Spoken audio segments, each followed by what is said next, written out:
All right, shalom, shalom. First and foremost, I want to give all praise, honor, and glory unto Yahweh, Bahashem, Yahweh Shai, Bahashem, Rachak Wadash. Double honors to the elder apostles, the elder bishops, the elders of Great Millstone, who rule very well, very beautifully. Double salutations unto the Akim I heard pushing his gospel in truth and in sincerity to the best of their ability, given to them by Yahweh, Bahashem, Yahweh Shai, peace, blessings, and salutations be unto the elect scattered abroad. May the election of Yahweh, Bahashem, Yahweh Shai, Lord willing, fall upon your houses. This is Brother Quana Watt from the Arizona Great Millstone Camp. Come back at you with the Lord, with Lord will, and edifying lesson through the Spirit and power. Yahweh Bashem El Shai, Lord will.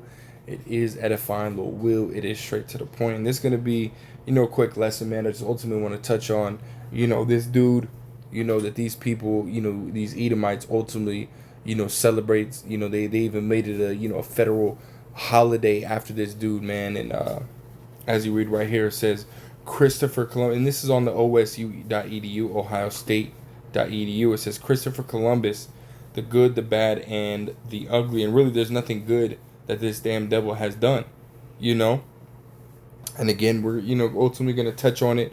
Grab a couple precepts, man, and get out of here. It says villain Columbus, right? Enslaving and massacring are only of a couple of the horrid things Columbus did to the natives when he first arrived. He treated them and even his own crew very poorly, so much so that his own brother led a revolt against him. He enslaved thousands of natives and harshly punished them for every small mistake they made. Right? Says thousands of them were killed either by disease, by overworking, or by the hands of Columbus and his men. All these reasons overcome a good legacy that Columbus would have left behind and made him villainous, right? And it's got references, and ultimately quotes and whatnot. But I just want to touch on a few of these, real quick, man. Right here, it says right here. This is it says Fuson, Robert H. The Log of Christopher Columbus. International Marine Publishing, right, 1992 print, right? It says by John. This excerpt from the 15th page of Christopher Columbus' log, translated to English, talks about Christopher's plans for the native population of the first island he arrived in. It says excerpt, right? It says many of the men, and this is a quote from Christopher Columbus himself, which his name isn't, Christopher Columbus, it's Cristobal Colon, right? It says many of the men I have seen have scars on their bodies, and when I made signs to them to find out how this happened, they indicated that people from other nearby islands came to San Salvador to capture them. They defend themselves the best they can. I believe that people from the mainland came here to take them as slaves. They ought to make good and skilled servants, for they repeat very quickly whatever we say to them. I think they can very easily be made Christians, for they seem to have no religion. If it pleases our Lord, I will take 6 of them to your highness when I depart, in order that they may learn our language. So ultimately the plan was what? Right? To enslave these people, to enslave them and make them, ultimately servants, man. Right? And as we continue to go down, right, it tells you, some of the things that he did to those slaves, if you will, right? It says abstract. It says this excerpt from a separate translation of Christopher Columbus' memoirs described Columbus taking advantage of a native woman, right? It says, while I was in the boat, I captured a very beautiful Carib woman, whom the said Lord Admiral gave to me. When I had taken her to my cabin, she was naked, as was their custom, right? Which it was never our custom, right, to be, walking around naked, right? We understand that, in periods of time, all throughout the scriptures, you read about Jake, right, ultimately, doing things, right, are outside, our culture, outside of what the Lord Yahweh Shemel Shai ultimately, that standard, which is the scriptures, right, that the Lord gave us, and then ended up, judgment was, put upon us, right, and a lot of that judgment, right, is being put in captivity, man, But nonetheless, right, it says, I was filled with a desire to take my pleasure with her and attempted to satisfy my desire. She was unwilling and so treated me with her nails that I wish I had never begun, meaning she fought back, right? It says, but to cut a long story short, I then took a piece of rope and whipped her soundly. And she let forth such incredible screams that you would not have believed your ears. Eventually we came to such terms, I assure you, that you would have thought that she had been brought up in a school for whores. Right? So, he ultimately basically forced her into submission.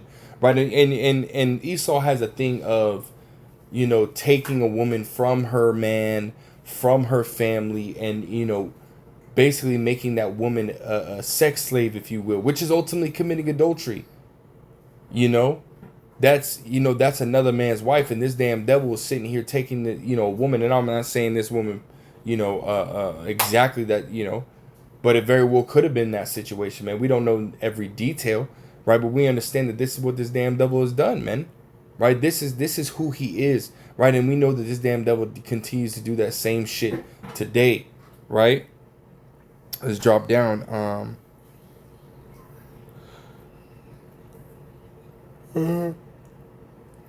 Oh, right here it says, note, right? It says Columbus and his men seized Caribbean women as sex slaves, sent attack dogs to maul naked Indians, and disembowel other natives who resisted conquest.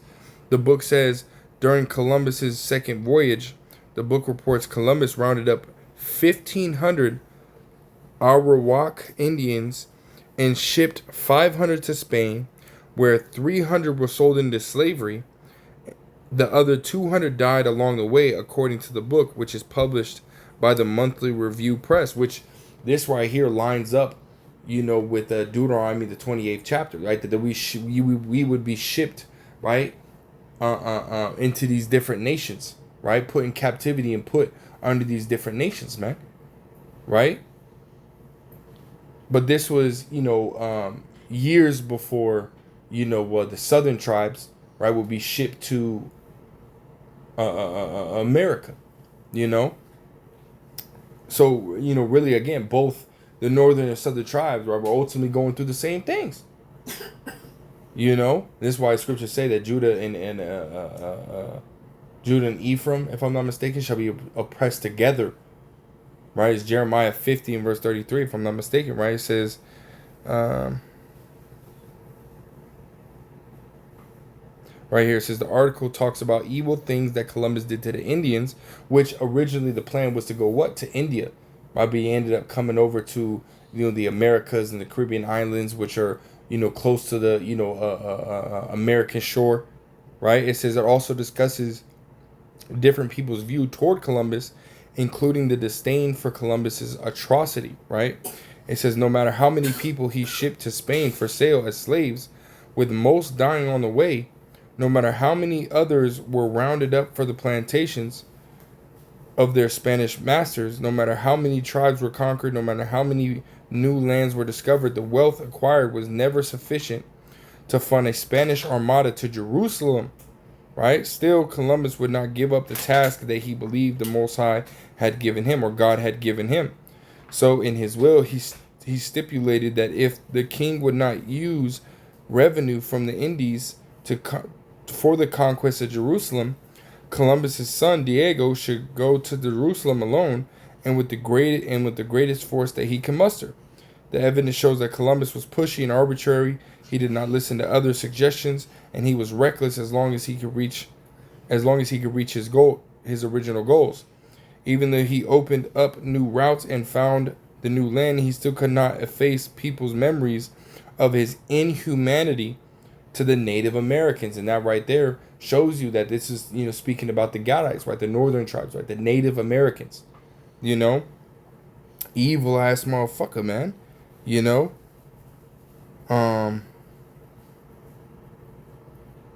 right? It says, note, right? We used to think Columbus discovered America, but now we know that the Native Americans were already in America. So Columbus had really taken what didn't belong to him, and that's what these damn devils do, man.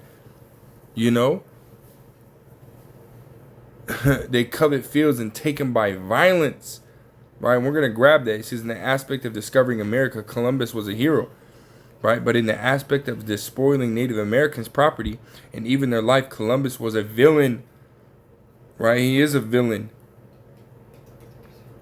Right, it says the article uses two perspectives to analyze Columbus and queries the correctness of only telling the young children that Columbus is a hero. The article encourages readers to notice both sides of Columbus rather than only focusing on his success of finding the Americas. And he didn't find the Americas, right? When you go back to, the history of the naming of America, right? It goes back to Leo Sapaio, Amerigo Vespucci, Salakia, right? Which is a Greek, right? Amerigo Vespucci, right? Which is who America is named after. So he didn't discover America, He didn't discover America at all, So he's not a fucking hero, man. He's a evil, piece of shit, if you will, right? Now let me pull this other article I got, right? This is an older one I've used before. It says 5 scary Christopher Columbus quotes that let you celebrate the holiday the right way, right? And I want to drop down to a certain point.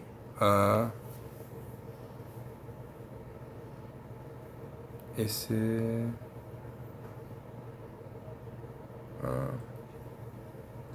right. This also talk about that woman right here, right? It says, while I was in a boat, I captured a very beautiful Carib woman whom the said Lord Admiral gave to me when I had taken her to my cabin. She was naked. So that right there shows you, right? And then it says, right here, this is the one I want to guide. It says, not so Christian, point bulletin 5, but this is the article. It says ibw21.org.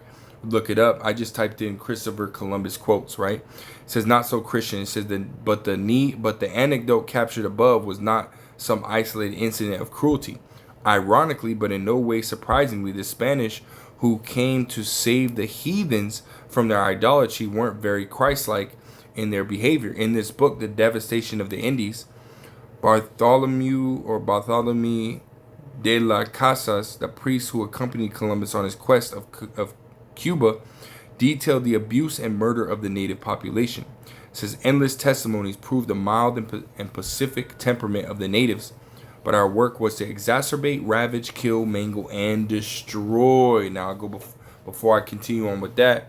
I do want to grab this, and we're going to come back to this precept, but in St. John, the 10th chapter, it tells you what?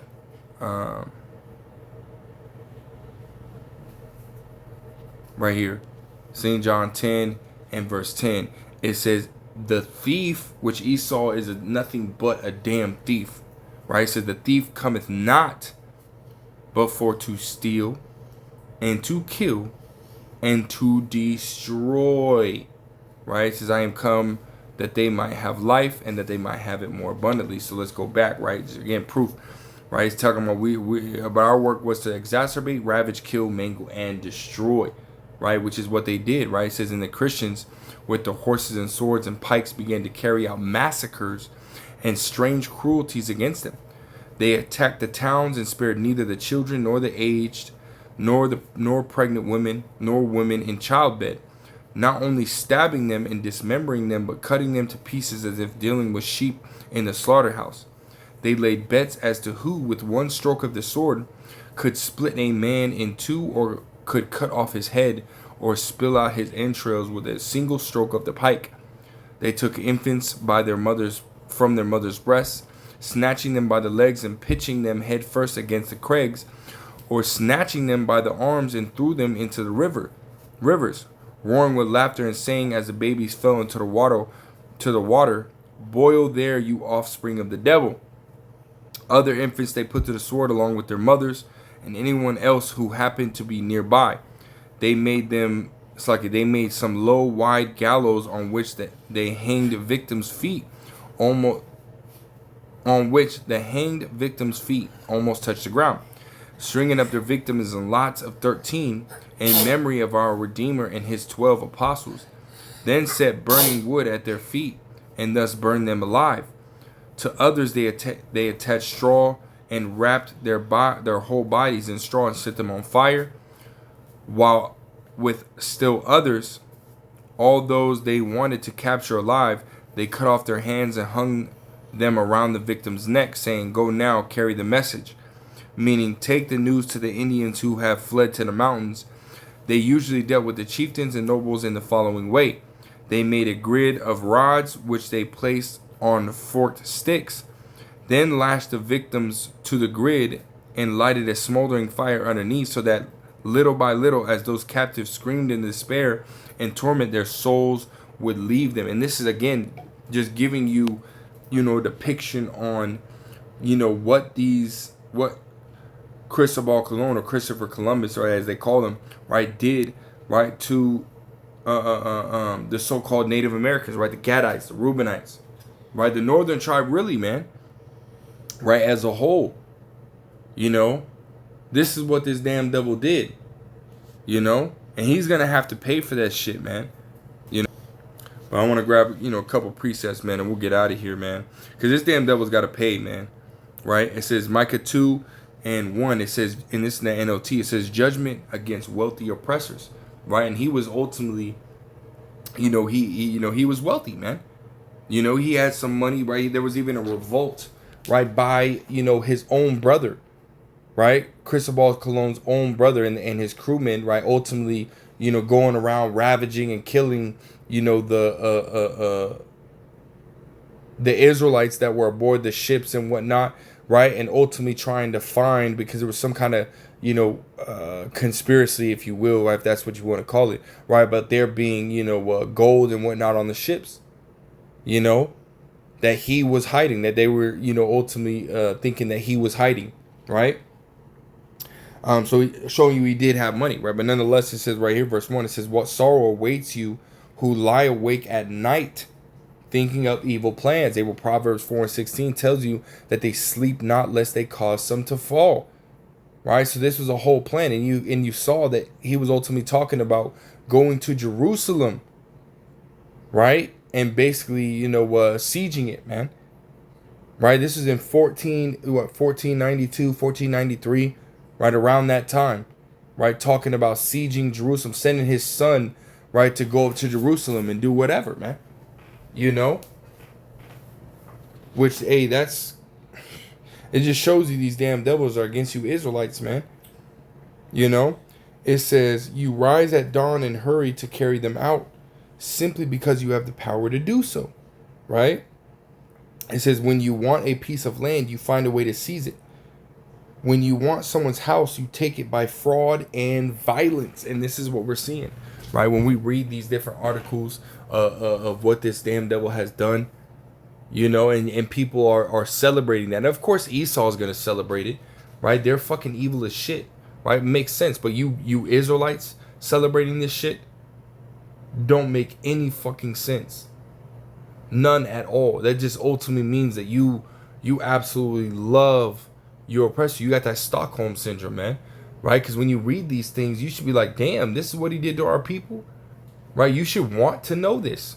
You should want to know what your enemy has done to your people and continues to do to your people, but Jake don't want to hear it. But nonetheless, right, it says, is when you want, it's like it says, "You cheat a man of his property, stealing his family's inheritance. But this is what the Lord says: I will reward your evil with evil. You won't be able to pull your neck out of the noose. You will no longer walk around proudly, for it will be a terrible time." And this is what coming to you Edomites, man. Right? The Lord is finna get you damn devils, man. Y'all gonna have to pay for every single thing that you have done. Right? Matter of fact, I want to grab it right here. I quoted it earlier in the, the street teaching that I had. But this is Amos 1 in verse 11. It says, "For thus saith Yahweh, for 3 transgressions of Edom, and for 4 I will not," right? Put emphasis on that word. "I will not turn away the punishment thereof, because he did pursue his brother with the sword, and did cast off all pity, and his anger did tear perpetually, and he kept his wrath forever." And we're seeing again, right? All this has happened multiple times throughout history, right? Not just 1492, 70 AD, the time of the Grecians, Antiochus Epiphanes, you know? Even now, this damn devil has done nothing but come after Jake, come after you Israelites, man. You know, and kill y'all over the smallest shit, right? You know, Trayvon Martin, you know, and all that, you know, after him and whatnot, Sandra Bland, so on and so forth. Like these, they didn't do anything. I'm not saying that they're not, you know. Will scriptures say, you know, Job 4:7, who have perished being innocent? I'm not saying that they're innocent, right? But they definitely didn't do the shit that Esau was saying that they did, right? That big Jake, the young, got shot in the chest by a cop wrestling with the cop, and he had fucking goddamn saying, he said he had a gun, or would he have like fucking a bag of Skittles or maybe cigarettes or some shit like that?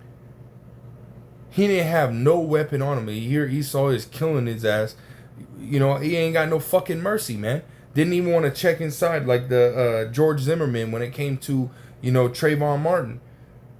Because he had his hands in his pocket and his hood up. Like, what the fuck they make a goddamn hood for if you're not supposed to wear it? You know what I mean? Like, this damn devil has no mercy, man. You know? And this is why Yahweh Shem El Shai is not going to show this damn devil mercy, right? He's the only nation that is not going to receive any mercy from the Heavenly Father. Right? James 2:13, to him that he shall have judgment without mercy, to him that have shown no mercy. Right? Lord ain't gonna give this damn devil mercy at all, man. You know, but let me grab this. Psalms 109. I want to try to read in the NLT. It says, Psalms 109 and verse 14 in the NLT, it says, may the Lord never forget the sins of his fathers. May his mother's sin never be erased from the record. And no. Again, we just read it. The Lord's not going to turn away the punishment, right? So you're going to have to pay for that. And you got a lot of Edomites that sit there and say, oh, well, that was however many years ago. That were our, you know, that were our forefathers. That wasn't us. Hey, well, you're going to have to pay for the sins of your forefather, right? Read Lamentations 5 and 7. You know, you know, you are born their iniquities, man, because you are ultimately prospered and still continue to live off, you know, what your ancestors did to ours. You know, you still benefit from it. You know, therefore, you're going to have to pay for it, right? It says, may the Lord always remember these sins and may his name disappear from human memory, which is Psalms the 52nd chapter, right? He's going to be rooted from the land of the living. And we, hey, man, that's the day that we're, you know, looking for. Consistently, man. You know, it says for he refused all kindness to others. He persecuted the poor and needy, and he hounded the brokenhearted to death. He loved to curse others. Now you curse him. He never blessed others. Now you don't bless him. Cursing is as natural to him as his clothing, or the water he drinks, or the rich food he eats. Now may his curses return and cling to him like clothing. May they be tied around him like a belt. Right?